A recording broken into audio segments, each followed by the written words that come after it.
ನೋಡ್ತಾ ಇದ್ರ BBC news. ನಾನು ಸ್ವಾಗತ್. ಹಾಸನ ಜಿಲ್ಲೆಯ ದಿನದ ಪ್ರಮುಖ ಸುದ್ದಿಗಳ ಕ್ವಿಕ್ ರೌಂಡ್ ಆಫ್ ನಲ್ಲಿ ಮೊದಲದಾಗಿ ಹೆಡ್ಲೈನ್ಸ್. ಸಿಗರೇಟ್ ನೀಡಲಿಲ್ಲ ಅಂತ ಹೋಟೆಲ್ ಮಾಲೀಕನ ಮೇಲೆ ಹಲ್ಲೆ, 4 ವಿರುದ್ಧ ಸ್ವಯಂ ಪ್ರೇರಿತ ದೂರು ದಾಖಲು, ಜಿಲ್ಲಾ ಪೊಲೀಸ್ ವರಿಷ್ಠಾಧಿಕಾರಿ ಮಾಹಿತಿ. ಹೊಳೆನರಸೀಪುರ ನಾಡ ಕಚೇರಿಯಲ್ಲಿ ಅವ್ಯವಸ್ಥೆ, ಪ್ರಮಾಣ ಪತ್ರಗಳಿಗಾಗಿ ಪರದಾಡ್ತಾ ಇರತಕ್ಕಂತ ಜನಸಾಮಾನ್ಯರು, ಸುಗಮ ಸೇವೆ ಕಲ್ಪಿಸಲು ಸಾರ್ವಜನಿಕರ ಒತ್ತಾಯ. ಮಂಜೇಶ್ ಕುಮಾರ್ ಕೊಲೆ ಪ್ರಕರಣ, 16 ಮಂದಿ ಆರೋಪಿಗಳ ಬಂಧನ, ಮಾಹಿತಿ ನೀಡಿದ ಎಸ್ಪಿ ಶುಭನ್ವಿತ. ಗೃಹ ಜ್ಯೋತಿ ಪರಿಶೀಲನೆಯಲ್ಲಿ ಲೋಪ, ಮನೆ ಮನೆಗೆ ಭೇಟಿ ನೀಡಿದ ಬಿಲ್ ರೀಡರ್ಗಳು, ಸಾರ್ವಜನಿಕರ ಆರೋಪ. ಫಸಲ್ ಭೀಮಾ ಯೋಜನೆ ವಿಮೆ ಮಾಡಿಸಲು ಜುಲೈ 31 ಅಂತಿಮ ದಿನಾಂಕ, ಶಾಸಕ ಸಿಮೆಂಟ್ ಮಂಜು ಕರೆ.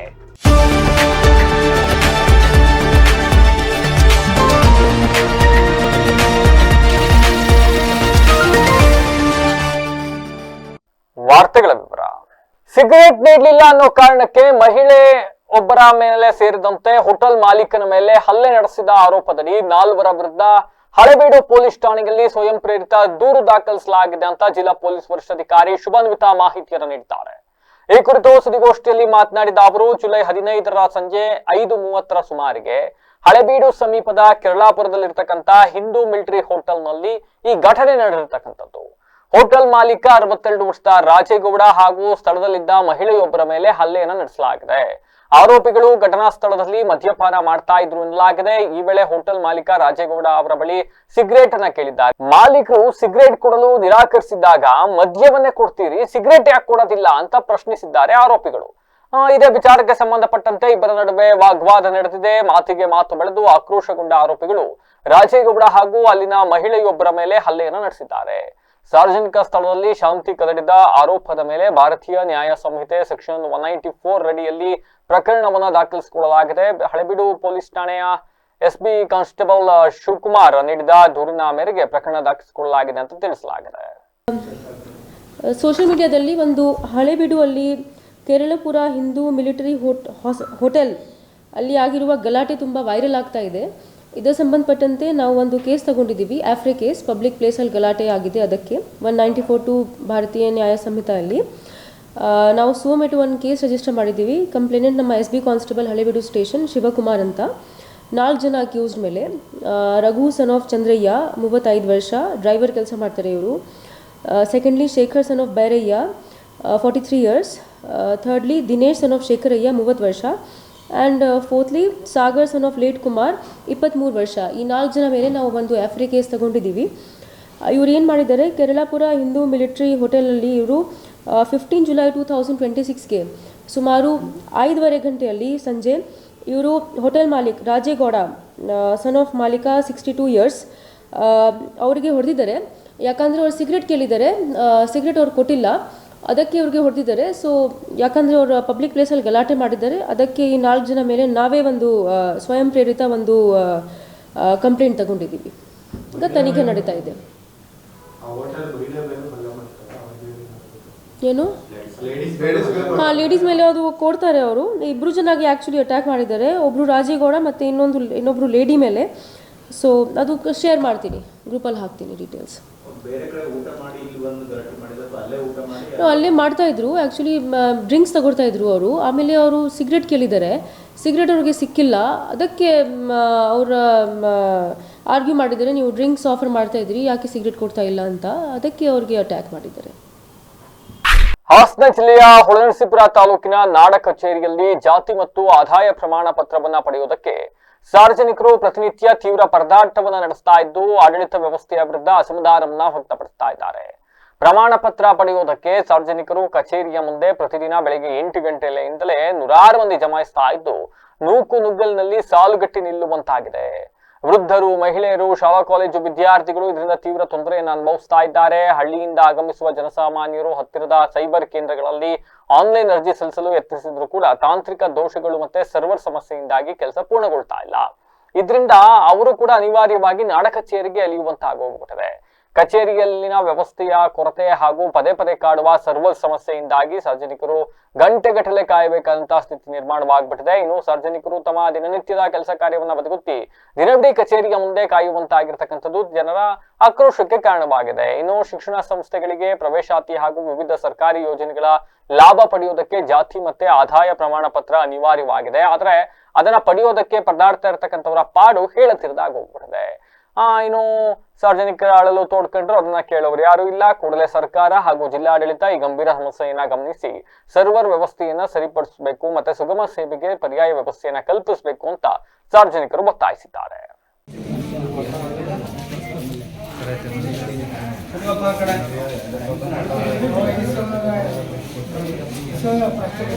ಇಲ್ಲ ನಾನು ಒಂಚೂರು ನೋಡಕ ಜಾಗ ಬಿಡೋಣ 2 ಅಂದ್ರೆ ನಾನು ಏನ್ ಗೊತ್ತು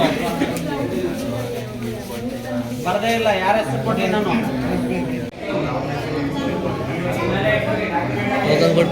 ನೀವೆಲ್ಲ ಎಷ್ಟು ದಿವಸ ಬರ್ತಾ ಇದ್ದೀರಾ ಇಲ್ಲಿಗೆ?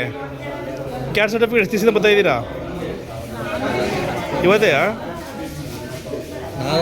ಬೆಳಗ್ಗೆ ಎಷ್ಟೊತ್ತಿಗೆ ಬಂದ್ರಿ? 8:15ಗೆ ಇಲ್ಲ ಅವರು ಇದ್ದಾರೆ 7:30 8 ಗಂಟೆ ಬಂದವರು.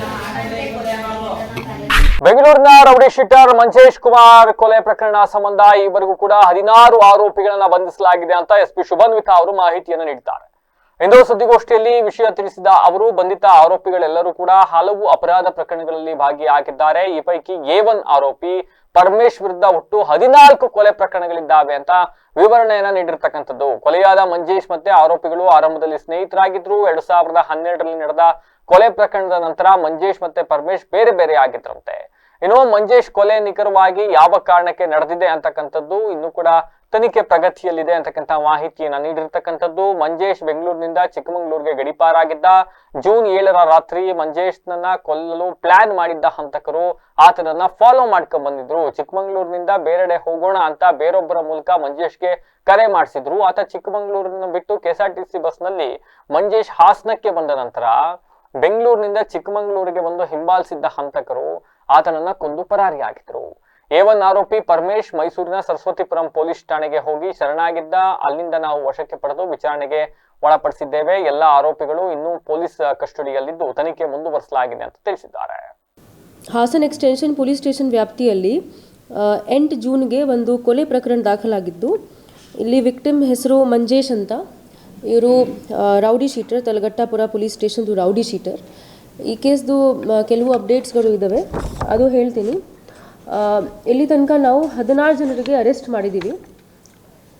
ಇವ್ರ ಹೆಸರು A1 ಪರಮೇಶ್ ಅಲಿಯಾಸ್ ಪರ್ಮಿ ಅಂತ, 40 ವರ್ಷ, 10ನೇ ತರಗತಿಯ ತನಕ ಇವರು ಓದಿದ್ದಾರೆ. ಸೆಕೆಂಡ್ಲಿ ಪುನೀತ್ ಕುಮಾರ್ ಬಿನ್ ಪ್ರಕಾಶ್ 32 ವರ್ಷ, ಇವರು 8ನೇ ತರಗತಿ ತನಕ ಓದಿದ್ದಾರೆ. ಮೂರನೇದಾಗಿ ಶಶಿಧರ್ BK @ಸೈಲೆಂಟ್ ಶಶಿಧರ್ ಬಿನ್ ಕೃಷ್ಣಪ್ಪ 26 ಇಯರ್ಸ್, ಇವರು PUC ತನಕ ಓದಿದ್ದಾರೆ.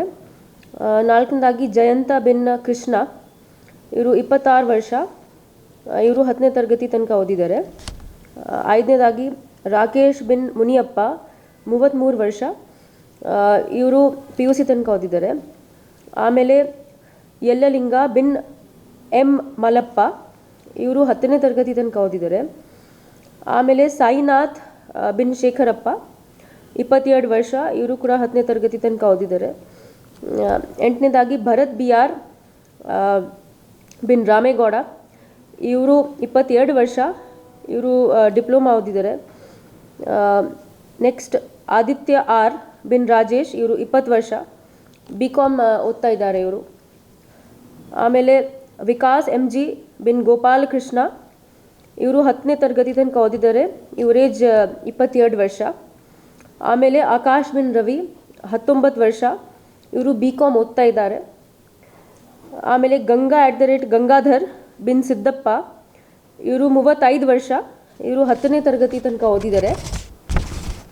ರಾಜ್ಯ ಸರ್ಕಾರ ಜಾರಿಗೊಳಿಸಿರುವ ಮಹತ್ವಾಕಾಂಕ್ಷೆಯ ಗೃಹಜ್ಯೋತಿ ಯೋಜನೆಯ ದುರುಪಯೋಗವನ್ನ ತಡೆಗಟ್ಟಲು ಕಟ್ಟುನಿಟ್ಟಿನ ಆದೇಶ ನೀಡಿದ್ರು ಕೂಡ ಚನ್ನರಾಯಪಟ್ಟಣದಲ್ಲಿ ವಿದ್ಯುತ್ ಇಲಾಖೆಯ ಸಿಬ್ಬಂದಿ ಅದನ್ನ ಗಾಳಿಗೆ ತೂರಿದ್ದಾರೆ ಅಂತಕ್ಕಂಥ ಆರೋಪ ಸಾರ್ವಜನಿಕ ವಲಯದಲ್ಲಿ ಕೇಳಿ ಬಂದಿರತಕ್ಕಂಥದ್ದು.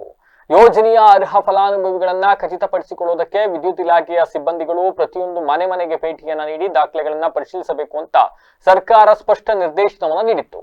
ಆದ್ರೆ ಪಟ್ಟಣದ ಜಯಪ್ರಕಾಶ್ ಹೌಸ್, ಕುವೆಂಪು ನಗರ, ಮೇಗಲಕೇರಿ ಮತ್ತೆ ಸಂಪಿಗೆ ರಸ್ತೆ ಸೇರಿದಂತೆ ಹಲವು ಬಡಾವಣೆಗಳಲ್ಲಿ ಇಲಾಖೆ ಸಿಬ್ಬಂದಿ ಇಂತಹ ಕ್ರಮಕ್ಕೆ ಏನ್ ಮಾಡ್ಬಿಟ್ಟಿದ್ದಾರೆ ಅಂತ ಅಂದ್ರೆ ಕೆಲಸದ ಒತ್ತಡ ಅಥವಾ ನಿರ್ಲಕ್ಷ್ಯದ ಕಾರಣದಿಂದ ಗೊತ್ತಿಲ್ಲ.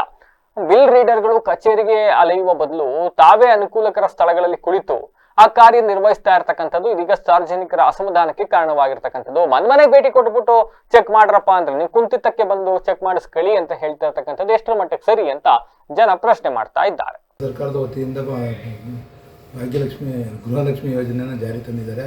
ಆದರೆ ಮನೆಗೆ ಬಂದು ಈಗ ಮಾಡ್ತಾ ಇಲ್ಲ. ಎಲ್ಲಿ ಬೇಕಾದ್ರೆ ಕೂತ್ಕೊಂತಾರೆ, ಎಲ್ಲೋ ಕೂತ್ಕೊಂಡು ಆಧಾರ್ ಕಾರ್ಡ್ ಕೊಡಿ, ಇದು ಕೊಡಿ, ಅದು ಕೊಡಿ ಅಂದರೆ ಇಲ್ಲ ಹೋಗಿ ತಾಮಾಗಿ ಅಂತಾರೆ. ಮುದುಕರು ಮೋಟ್ರೆಲ್ಲ ಓಡಾಡೋಕ್ಕಾಗಲ್ಲ. ಬಾಡಿಗೆ ಮನೆಯವ್ರಿಗೆ OTP ಅದು ಕೊಡಿ, ಇದು ಕೊಡಿ ಅಂತಾರೆ.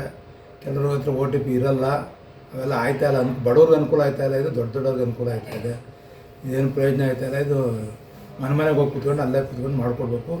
ಸಾರ್ವಜನಿಕರು ತೊಂದರೆ ಆಗದೆ ಮಾಡಿಕೊಡ್ಬೇಕು ಅಂತ ನನ್ನ ವಿನಂತಿ.